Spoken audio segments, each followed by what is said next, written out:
Hey everybody, this is Seth with the Investor Apotomy. Don't worry. Hey everybody, this is Seth with Learn From Us, podcast number 5. I'm here with Paul and Andrew. Guys, I want to talk today about the ins and outs of rehabbing houses. I feel like this is the first step for a lot of our new folks. We see all the house flippers on TV. Paul, I know you hate HGTV house flipping folks and some of the lies you say that lies, the worst. It's not great. I think one of the first steps that folks want to hear is like, you guys have been doing this a long time, a zillion units, and I'd love to hear your thoughts on how do we get started? How does a normal person get going, especially if they want to learn from us? All right. Well, before anything, it's saying, do I have the capital? Is it cash? Are you borrowing the money? Is it in your bank account, or are you going to get financed? It's the ability to, after you have a plan to go buy something or you find a house you want, you can't do anything unless you have the capital sitting there. So there's no point in going and making an offer or spending all the time hunting if you don't have the capital to start. Once that's in place, or you can go to a bank, there's a bunch of different rehab style loans and programs that you can get. Once you have that, then you can kind of build that into your plan and budget of how you're going to go attack. And Paul, I was going to say, before, go with your thought. Well, keep in mind, none of our clients are really paying cash for $200,000 flips, $300,000 flips. Most of them are borrowing money. We borrow money because we like borrowing money. So when we say have the capital, it doesn't mean you must have all the capital. If you're doing a $200,000 flip, we think you should put $40,000, $50,000 down for it. That's all we're sitting there saying. It's not you must have $200,000 cash sitting there or else don't do it. No, just be able to put, if the house is worth $300 all said and done, you're investing $200,000, you should borrow $150 or so you'll have $150,000 debt and a $300,000 asset. That seems like a pretty good deal to us.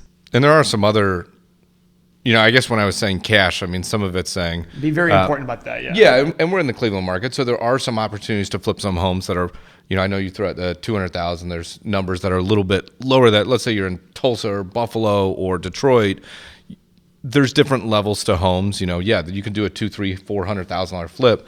You can also go and do a $20,000 home you're putting some money into and selling for $80,000. So I know, Paul, just yesterday you got a mailer, right, from a bank. Tell me about it, because you were pretty fired up about it. Are we saying company names? Are we allowed to? Just tell me about the pricing. Hey, well, basically, I saw it. I mean, looked at it. I said, yeah, this looks pretty good. I mean, the financing was 7.5%. 85% of the acquisition. So if you buy a property for $100,000, they'll finance $85,000 of it, and then you put more, whatever the rehab is, up to 100% of the rehab. So let's say you buy it for $100,000, and you put $100,000 into it. All you're doing is $15,000 in that $200,000. Is that a little tight? I wouldn't recommend that for our clients. For us, we do that because we have capital from many different businesses. If one doesn't go as well, we're okay. But for our clients who we're telling, hey, go make this part of your entire life, put more money down. It's okay to have, you'll still make a great return. You don't need to make 300% return. It's okay if you make 100% return on your money. So after the financing, wouldn't the next step be like, how do we find homes? You mentioned not falling in love with these homes when you do find them. Like, tell me some tips on this. So I think that's probably two parts of a question there. So first off, let's start with how to find the home. You'll see a lot of different things, whether it comes to a budget, finding the home, selling it. There's no, I think I said earlier, there's no magic arrow or silver bullet that is the only way to go get things done. I think there's a lot of different avenues that you can take to go find something. You can work with a realtor. We'll get into it later. Don't fall in love with a realtor and sit there and let them guide your investment decisions. But you can use them as a mechanism to go find some homes. As long as you stick to your budgets, you can find, depending on the times, there's always good times and bad times, but you can find homes on the MLS. There's other opportunities, short sales.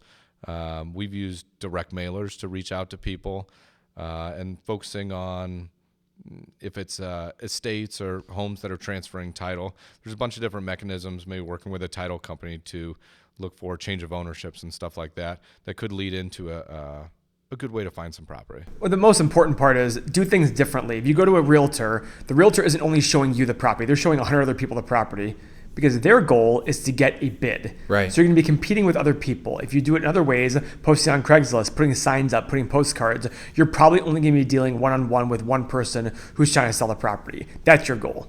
There isn't a magic bullet, but the MLS is a great way to get a lot of deals in front of you, but it's also the great way to pay the most for the deals. We're not saying it's wrong. It's just there are way better ways to get better deals that take more work. So who are these guys with the signs on the side of the road? We pay cash for your house. Who are these guys? Well, some of us are us. I mean, just So what are you looking to do? What are you looking to do with that? somebody who sees that is somebody who's sitting there saying, I need to sell fast and I want cash for it. Great. We'll make you an offer in 48, 72 hours and it's good and we can close in a week or two. And there's no problem with being as blunt as what Paul just said. When we're on the phone with someone, we say, look, you can put it on the market. You'll get more money from somebody else. We tell You can people all go the through the time. process, yeah. You can get more money in a different way. But How long do you want to wait? exactly. I don't know what other people's needs are in their life. Maybe they need cash, they need to close quick, or they just say, I need to be done with it. Write me a check. I'm out. And those are opportunities to go in and get a better deal for an investor. So the more opportunities you can get in front of, the more likely you can get some of these homes. And I would think you guys have developed quite a networking chain now. Like I'm sure for some newbies, it's not going to be there. So Yeah, we've created networks, but at the end, I mean, the networks are really good for the realtors. And by the way, we have realtors who bring us deals because they know how fast we close, and that does take time. But the other stuff, we know guys who are doing the other stuff as their way of getting started. We know a guy who got a 7% response rate on a mailer because he sent out a yellow sheet with handwritten notes saying, I would like to buy your home, give me a call. He sent 100 out and got 7 responses. That's incredible. That doesn't happen in mailers. And he did that because he took the time to do it. Now, it took him a long time to write 100 letters out, and they were 3 or 4 lines each. They weren't very long. And I think there's now software that'll make it look like it's actual handwriting. Yeah. So the network helped us for the realtors. The network didn't help us as much. Now, obviously, over time, people see stuff and give you a call, but the realtors are the biggest network. I mean, we've given very good incentives for realtors to call us over other people.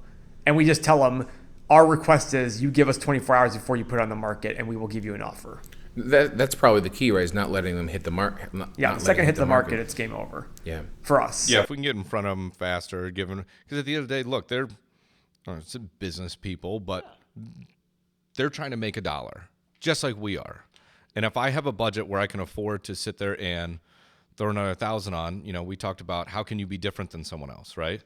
Well, if there's 10 people making an offer on a house and they're going to make $3,000 from all 10, what if I can give them another $1,500? Now all of a sudden maybe my offer is a little bit better from their side. So if all the numbers are equal, From whose side, Andrew? from the realtor side, Exactly. That's the right? sad Not part. the seller. Assuming let's say all the numbers were the exact same from an offer standpoint, and the terms were the exact same. They have to pick one. Who are they going to pick? They might as well pick The one realtor that is going puts to go to more money in bat their for pocket. you. Exactly. And the sad part is not going to tell the seller why they're being incentivized. But if we give them incentives saying, hey, listen, if we can get this deal, then the realtor's, at the end of the day, the realtor is going to do it. And that's what we talk about the podcast. The realtor doesn't care about you. Yeah. They care about what's going to make them the most money. So if we give them that incentive, then we're going to win. And Seth, you were talking about networking. I think there's different layers and levels. I'm not saying to go to a meeting on Wednesday nights at 8:30 because it's going to yield something. I mean, maybe it will. But at the same point, just going out there and doing what you do over and over and over, the phone's going to ring. I have friends that have nothing to do with real estate at all, but all of a sudden they'll have an aunt pass away or someone in their office inherited a home that they don't want to deal with because it's in a neighborhood they don't go to or they're further away from their house, and they say, hey, can you help me out? I just need to be out of the house. Can you give me something? And it's not because I reached out specifically to them. It's, hey, I know you're in real estate. You do a lot of stuff. Are you interested? And I'm getting a first look. Before it's going on a market, before it's going to anyone else, it's word of mouth. And even then, it doesn't work sometimes. And you just got to be ready to say, everybody keeps saying no. Well, it depends where the market's at. I mean, nowadays, people are complaining because your house takes 2 weeks to sell in the MLS. It's like, oh my God, 2 weeks it's been sitting there. It's like, give me a break. So for normal folks who don't have this networking circle, would you advise finding a realtor you like and teaming up? No. Per se? What I would advise is go on Facebook and tell everybody I'm looking to buy anyone's home that needs to sell fast. If you have 500 Facebook friends, they have 500 Facebook friends each. You do the math, there's a big network. And it might not happen the first time, but it'll happen if you keep repeating it over and over. Once every 2 or 3 weeks, just saying, hey, just a reminder, I'm in this business. Somebody who knows their house for sale. remember, the realtor isn't only going to work with you. They can't make enough money to live by just working with you. So when you say team up, you're insinuating that it's a one-to-one relationship. It's not a one-to-one relationship. It might be for you, but for them, it's a 1 to 50. Because their job is, if I get a deal, I need to be able to send it to 50 investors and say, hey. Now, if you're the person who says, hey, for any deal you get in the future, if you bring it to us, we'll throw a little extra in there for you. That can get you more incentive. The teaming up with a realtor does not exist. I can't stand realtors. But as everything Paul's saying, and he mentioned the gentleman that sat there and wrote 100 letters. Yeah. Look, it's about hustle. It's about putting the time in, and it's about numbers. You're not going to necessarily go out and go find one home through any of these methods that we're talking about and say, that's the way it's done. Mm-hmm. It's going out there and saying, I'm going to go do something 100 times because I want 7 responses, which Paul was saying is even a phenomenal number to get. 7 responses didn't mean he got 7 homes. You may need 30 responses to get one home. He did get 1 home from the 7. Which is good. Which is great. Yeah. So again, he got a really good response from a letter and got a good percentage close, the 1 of 7. I think, because you can't control what someone's expectations are on what they're asking. So they could have had 5 people asking, $10 million for their building that was worth $50. That doesn't matter. Those end up all as no's.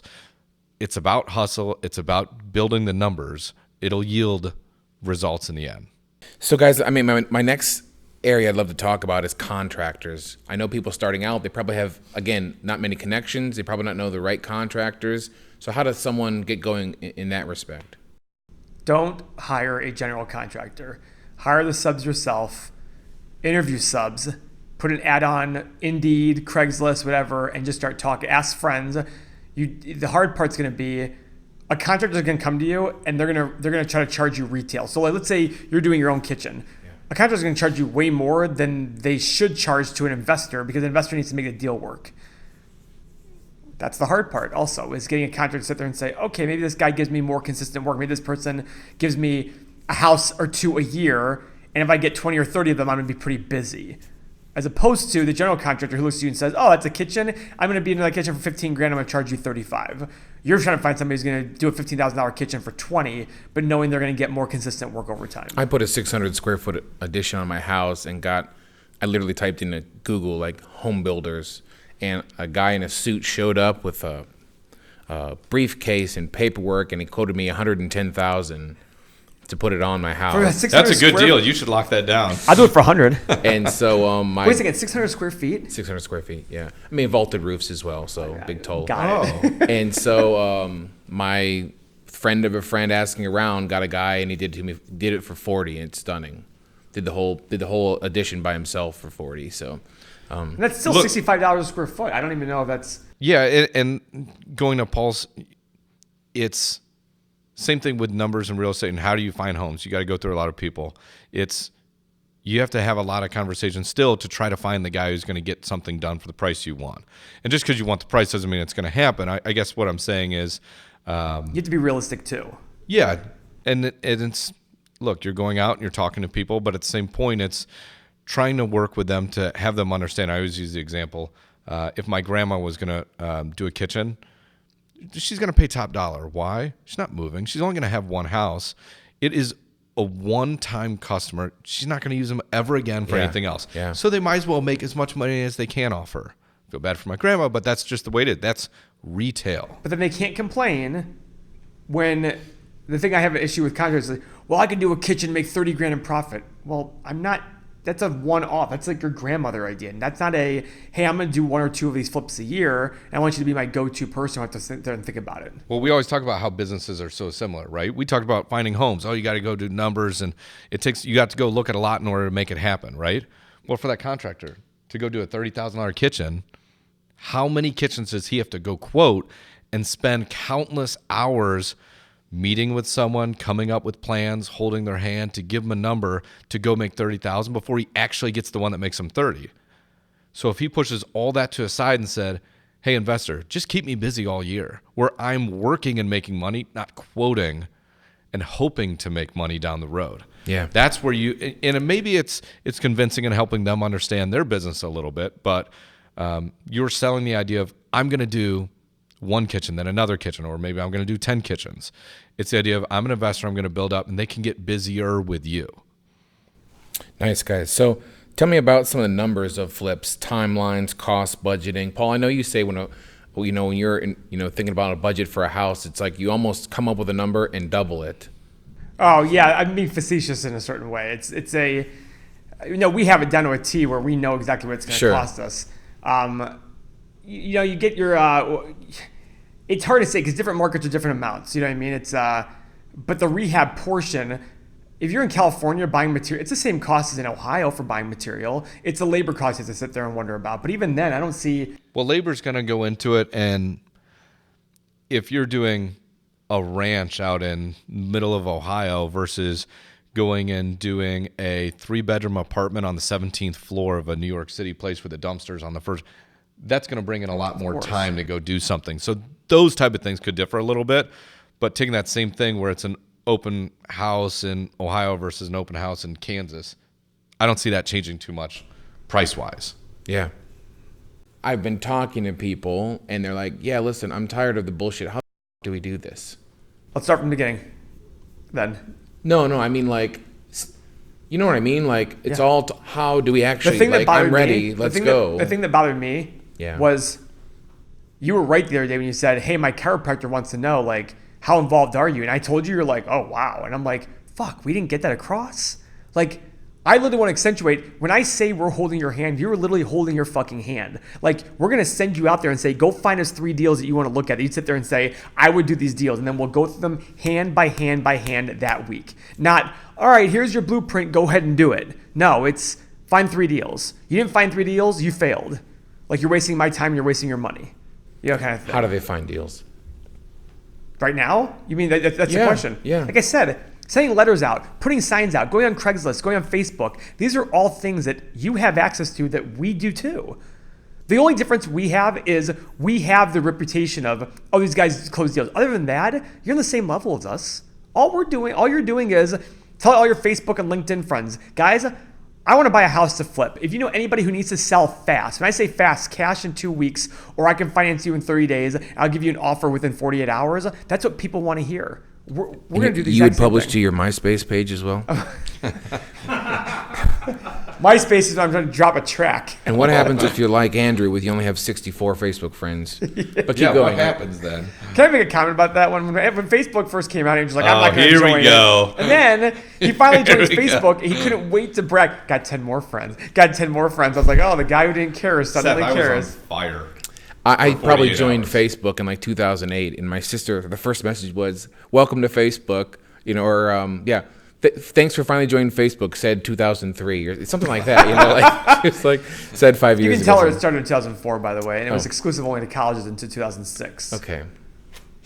Great, Paul. Hashtag drop the mic. Thank you. That was like a nerd drop the mic. Right? So what are the key tips of setting houses apart?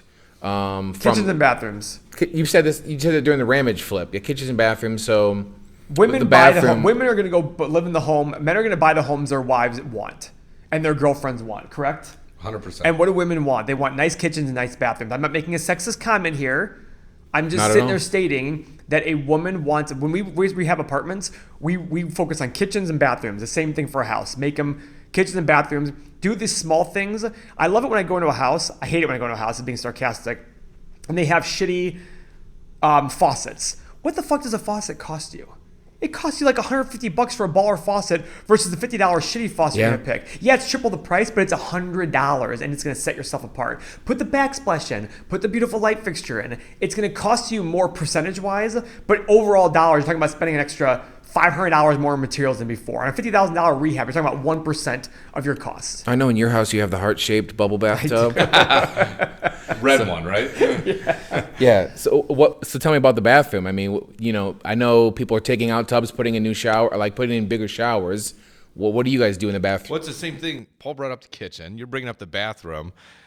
Those are things that you can actually separate. If it's a vanity, if it's a bigger shower, if it's glass doors on it, there's so many different things that you can do in a kitchen and a bathroom. Give me a bedroom. How can you make the bedroom itself different, or the living room? And look at that wall. Exactly. Great Hey, wall. I've got a window.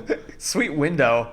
With floors. Yeah. Sweet floors. It's a room. Well, some people right? say don't Some people say don't put that nice granite countertop That's in because the kitchen. they're stupid. What does granite countertop cost difference versus that cheapo Home Depot? Well, sometimes double, I think. Big deal. You're talking about. Listen, if you doubled the light fixture, faucets, countertops, and that's it, talking about maybe $2,000 extra. $2,000 extra on a $50,000 rehab. So you're telling me you'd rather save the $2,000 and have an average looking everything versus the pop for $2,000.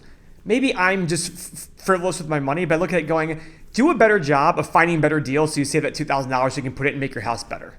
Don't be the guy who's just trying to get a deal done. Oh, I'm okay making 20%. No, try to make 25 so you can spend an extra 5% on a $100,000 house. That's an extra $5,000 to go do those things. You just paid for it. What's the best way to sell these houses, Andrew? There's a lot of different ways that you can do it. As you flip it, throw a sign in the yard. If For sale by owner? Not necessarily for sale. Even if you're saying, hey, in construction by whatever Coming your company soon. name Okay. is. Yeah, throw something in there with a phone number on it. You may have someone, because they see the dumpster, they see action happening there. They may just drive by and go, hey, I want to live here. My sister lives on the street. I didn't know it was going to come for sale. Tell me about it. So like going back to the Facebook and friends, it seems like you can start developing your own network, even if you're just networking to strangers, for sure. right? Yeah. Paul brought up Facebook. Take a picture of your house. Put the process of what's going on. The process is important. People start seeing that. Hey guys, this is what I'm What doing. does by the way, what does that cost you? Yeah, free marketing. Zero. Yeah. Our buddy Mark Zuckerberg figured out a way to make money off advertising so that we could advertise for as it brings up that whole Senate meeting. But it's ridiculous to me that people, and it's part of our whole thing. They're penny wise, dollar dumb, right? Yeah. They worry so much about, oh, I don't want to put that's going to cost me $500 extra. Oh, but I'm going to go overpay for this house. It doesn't make sense. Yeah. And by the way, another way to sell the house, realtor. Get a good realtor in the area, the one who's focusing on that area. As much as I make fun of realtors, it's important. We have our realtor license. We still list with a lot of realtors ourselves. We talk about budgets. Plan on using a realtor from the beginning. Yeah, you're going to go in, you head to closing, you go get a home inspection. You know they're going to ask for something. The inspector is always going to get the cost of the inspection as essentially he's going to ask for it as like a credit coming back.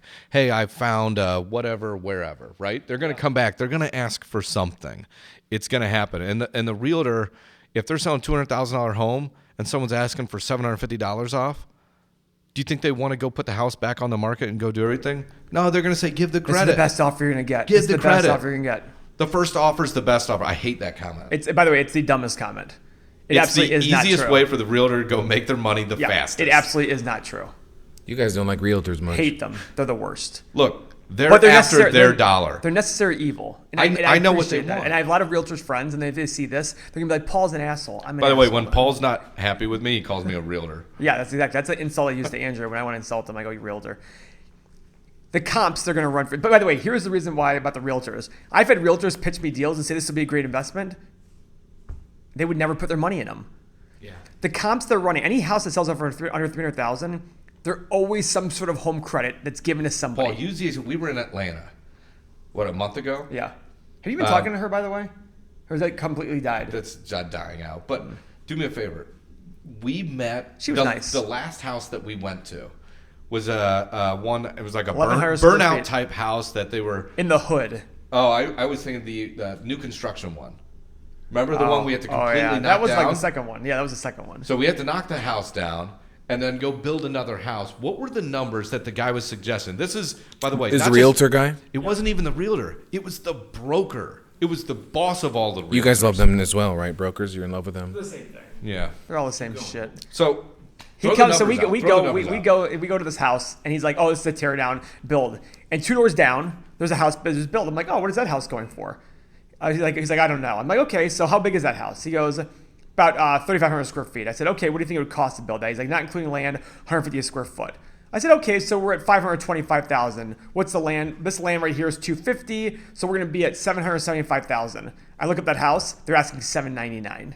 I was like, so, and I looked at him, I go, so he had said to me, he like tried to insult me. He's like, well, I don't know how many rehabs you've done. I'm like, oh no, just a few hundred. But I'm looking at him going, you just told me to go buy this for $250, put $525 into a house, which is $775 total investment, and the ask price 2 doors down is $799 for the exact same size. Doing one of the things, this ties into why we don't like watching those fix and flip type things on TV. When you're selling it for $799, what's your net cost? You just talked about taking off, what, 10%? Yeah. So take off 10% on $800. Where are you at? On that expensive house, call it 8%. It's still $65,000. You're at $735, and he told me to invest $775, not money. Including interest, tax carry costs, any of these carry costs. You will lose your ass. But what does he care? He doesn't care. He sold the house for $800, got a $50,000 commission, and he sold you the lot for $250 and got a $20,000 commission. And this is all 15 minutes after he's saying, guys, you want to make some real money? Go build the homes. Yeah, go build the homes. The real money's in the building. I'm like, and I looked at him and go, no, actually, the real home money is not in the building. It's a lot tighter to go build ground up. The ground up construction game, it's a tight game. It's tight. This shit is blowing my mind. It's pretty good. And the thing is, nobody out there understands it.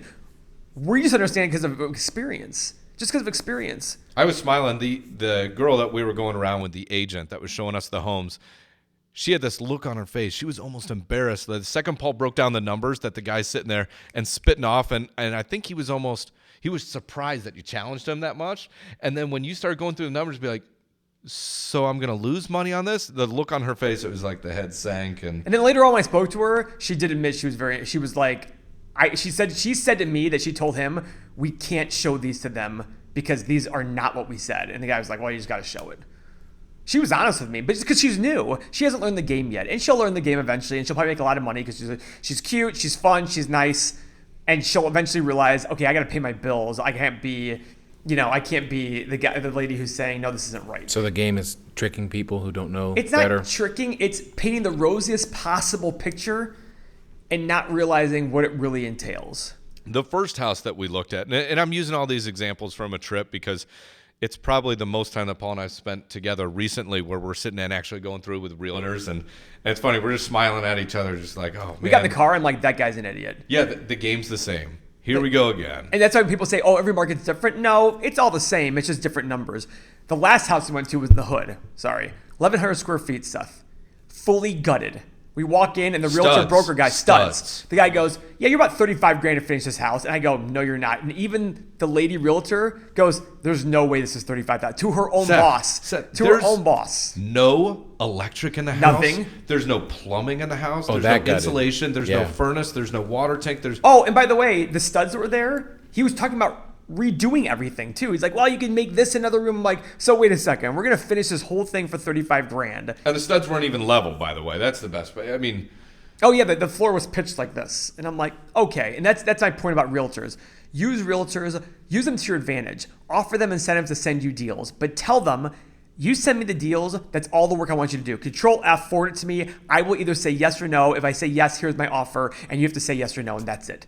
Don't make them do any more work because you want to make it as easy as possible for them to send you deals. Look, I know we're throwing a lot of stuff out, and this is coming quick. We're feeding off each other a little bit here just because you can see. I get so annoyed. Oh, man, it eats us up to see this stuff. And this is the point with the whole learn from us thing where we want to sit there and I know we're throwing all this stuff out, but we can handhold with someone and we can show them, hey guys, go get 3 deals, right? Maybe they bring us those 3 exact homes, the one ground up, a smaller home that needed some rehab, and then the house in, I'll call it the sketchier side of town type thing. And we can go through those numbers and actually show them, here's what you need a budget for. Show us some pictures of it. And we can sit there from pictures, handhold them, and go through and say, let's create a budget together. I mean, you're not being, I guess, lost in the woods like, hey, here's a map to try to get to where the promised land is, right?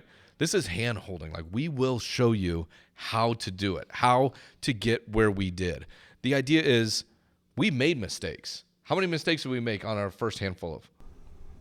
It happens, right? People say you want to learn? Spend money. Yeah. You learn from making mistakes. So why do that again? We made the mistakes. Learn from us. And we're going to hold your hand. We're going to tell you go find 3 deals, bring them to us, and we will go through them line item by line item with you. You've talked about how it's funny. You talk about how you don't have workout equipment in your house because you have to go somewhere, have a trainer sort of push you. And it's kind of what you're relating to the Learn From Us program, Yes. right? I don't have workout stuff at my house either. Well, we knew that. Yeah, we could, just like me. Actually, I do. It's collecting dust in the basement, but People value, and I didn't learn this until later on in life, people value what you pay for, right? If it's all free, go on YouTube, fine, go for it. You're not going to implement anything. I pay for my trainer, in fact, if I skip, first off, if I have to cancel, I still make her charge me. And the first time I canceled on her, it's only been one time. She's like, I can't charge you. I'm like, if you don't charge me, I don't learn my lesson. So I make her charge me. And two, if I want to start earlier and completely skip her, I still pay her. Why? Because I'm not going to do that unless I had to do it anyhow. So that's why I pay her. Same thing with when we do this equipment. Look at this equipment in this room.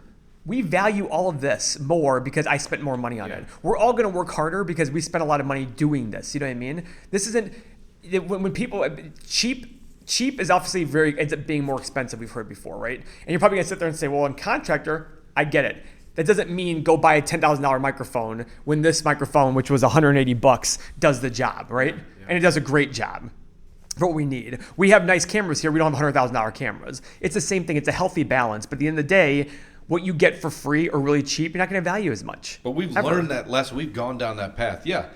You said $180 versus $10,000, right? Yeah. At the same point, if we went out and spent $50, right? 50 versus 180, it's only $130, but you may have had 10 of these things break when they're $50. So you're like, guys, if you don't at least get to this level, you may have some issues.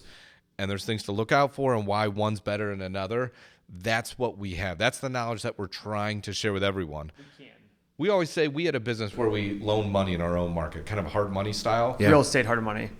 And people would say, you're going out and giving money to other people doing exactly what you're doing. Aren't you worried that they're going to go buy the house that you're trying to do? No. You're not going to step on there's so many homes out there. And everybody values every home differently. The other thing is, if you're an investor, we can teach you. I hope to God that I talk to an investor, he goes, yeah, I can do a lot of this work myself. Perfect. You're going to make a lot more money then. For sure. I always tell people, if I only had one job ever, it would be to be a rehab guy myself and rehab and flip homes myself. I'd make way more money. And that's the hard part about competition sometimes is I love it when guys, sit there and be like, oh yeah, I bought this house and I only put 15 grand into it. I look at it and go, how'd you only put 15 grand? They don't charge in their personal time into it. Yeah. You know what I mean? And it's a big benefit. And I would love it if somebody said to me, Paul, I'm already a contractor. I would love to be able to learn from. Great. You're going to make even more money than everybody else. And guess what? If you're like me, who the most workless hands I've ever seen have been like with a calculator, you can still make a lot of money. You just have to be more picky. And we'll do the other ways in which you find better deals. Yeah, if you've got, depending on some markets, you go to an older home or something like, let's say it's got a boiler in or something. We've done homes that we have to do the full conversion of boilers to forced air furnaces, right? And that could run like $20,000. Yeah. If you owned your own HVAC company and that's a way that you can go get a home and you got a competitive edge on everyone. Yeah, you're probably gonna save $5 or $6 grand right there. Or reach out to your Facebook friends to find that guy's uncle that does HVAC. That's willing to do it on the weekend when he's not busy. Make him lose in poker to you, so he owes you a lot of money. The other thing is that you got to show the value. You got to show the value to other people though. Like nobody's just gonna do something for you for a good price without some value, and that value is I'm learning a lot. I'm gonna do more deals. Do you want to be my go-to person? So what are the 3 take-home messages in closing up? Like when we're rehabbing a house, 3 key mindsets you guys like to have? One is you can find great deals on your own. You don't need to rely on a realtor. 2, learn from us directly and we'll show you exactly how much it costs. Understanding the numbers is very important in terms of how much it costs to rehab and sell. And 3, use the realtors to your advantage. Like when you're selling the home, give them any sort of advantage you can get by. I mean, that's not really I'll throw the third on then. Know your numbers. Stick to your numbers. Yeah. Look, it's emotional. You can sit there and spend tons of money in 5, 6, 7 different areas. At the end of the day, you have to stick to your numbers, right? The home is only going to sell for a certain amount.